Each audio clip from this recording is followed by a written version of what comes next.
ini kan logikanya seperti itu ya. Politik stabil harusnya ekonomi juga tumbuh dong. Iya. Tapi faktanya kan sebaliknya. Nah, kalau menurut Bang Andi kenapa?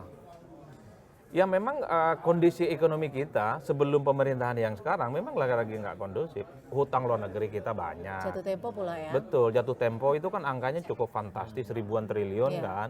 Dan kemudian angka pengangguran dan kemiskinan kan terus bertambah Bang, di tengah situasi yang tidak menentu. Jadi maksudnya salahnya pemerintahan sebelumnya. Ya ini sebenarnya akumulasi lah dari kebijakan-kebijakan yang tidak melihat bahwa persoalan ekonomi itu adalah persoalan yang prioritas. Kalau kita mau jujur sebenarnya per hari ini persoalan yang real dihadapi oleh masyarakat ekonomi kok Bang. Kebutuhan mereka terpenuhi, yang nganggur tidak nganggur, yang freelance tidak freelance dan seterusnya dan seterusnya. Bagaimana kemudian orang akan menyebut dalam kondisi baik-baik saja negara kita? Kemarin kan pengangkatan CPNS ataupun P3K itu ditunda. Itu kan menegaskan ada sesuatu bahwa sudah ada timelinenya 3 bulan lagi, 4 bulan lagi. Oke, nggak ada bantahan. Ada indikator ataupun ada gambaran bahwa pemerintah sebenarnya juga panik ya? Ya bukan panik sih sebenarnya, mungkin agak sedikit tergopoh-gopoh. Melihat bagaimana setelah suksesi kepemimpinan baru 6 bulan, tapi yang dihadapi itu bukan persoalan politik yang kisru, tapi persoalan ekonomi yang tidak stabil, kondisi perang dunia, perang dagang antara China dan Amerika, iya kan, apalagi misalnya Donald Trump, itu kan sangat proteksionis betul sistem ekonominya, dan itu akan merembet kemana-mana.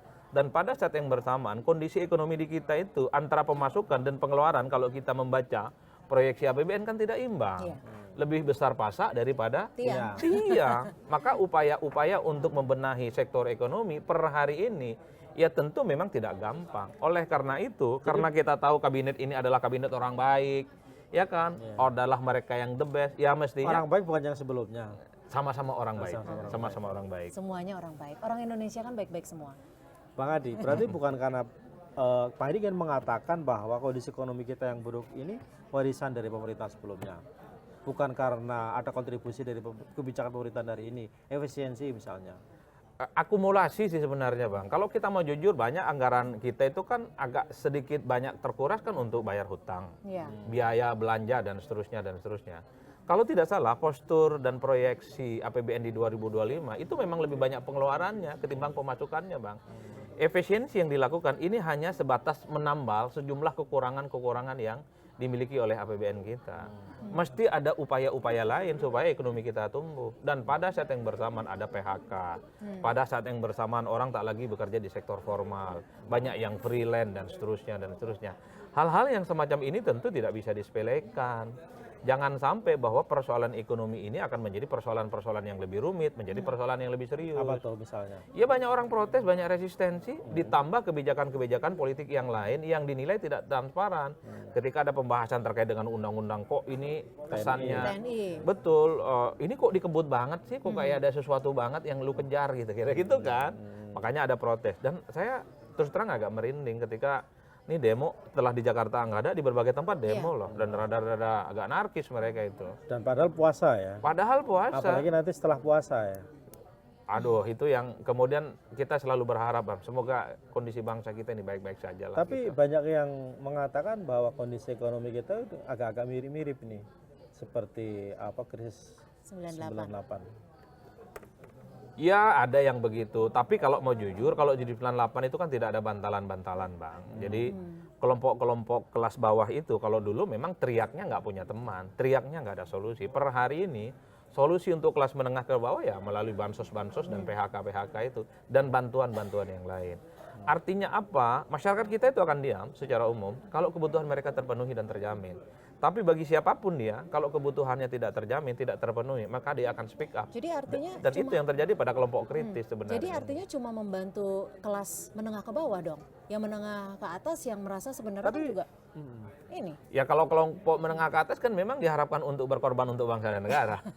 Jadi negara yang butuh dibantu Tapi Bang Adi, sebenarnya. banyak teori yang mengatakan, tolong saya koreksi kalau saya keliru, perubahan itu di sebuah negara terjadi ketika kelompok menengah ini udah bergerak, bukan kelompok menengah ke bawah, tapi kelompok menengahnya ini. Ya betul, kalau mau jujur sebenarnya pemerintahan hari ini itu kan tidak populernya di kelompok kelas menengah. Mereka itu secara ekonomi adalah gitu, mereka punya duit dan rata-rata pendidikannya mereka rada-rada mantap, S1 minimal. Dan mereka paham betul bagaimana meneropong soal prospek ekonomi dan politik yang ada di negara kita ini. Itulah yang mesti diantisipasi oleh kekuasaan hari-hari. Hati-hati bahwa yang dilawan itu bukan hanya partai politik. Jadi sekalipun dukungan politik partai dan parlemen itu kondusif 100%, tapi ingat, per hari ini yang justru resisten, selalu kritis itu adalah kelompok-kelompok civil society. Kelompok civil society siapa sih Bang? Anak kuliahan, mantan anak kuliahan, dosen, Siswa, profesor, akademisi. guru besar. Kemarin bisa cek kok, yang suka demo-demo dan protes-protes siapa? Profesor-profesor, Iya. bikin petisi di kampus-kampus.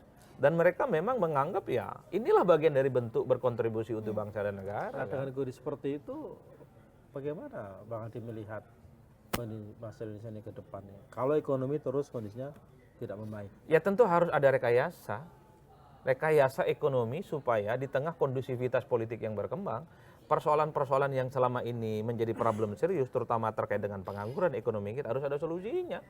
Solusi kayak mana? Solusinya banyak, orang nggak kerja ada pekerjaan. Orang yang selama Tapi ini kan katanya makan siang lebih penting daripada lowongan pekerjaan. dan ingat makan siang bergizi atau makan bergizi gratis ini kan tidak apa yang kemudian dapat dirasakan oleh masyarakat. Betul ini ibarat orang tanam pohon. Ini baru tanam biji Bang. Nanti pohonnya kecil-kecil gede dan berbuah panjang long term. Orang itu taunya adalah per hari ini apa yang bisa diakses untuk kebutuhan hari-hari. Udah itu aja. Nah ini yang perlu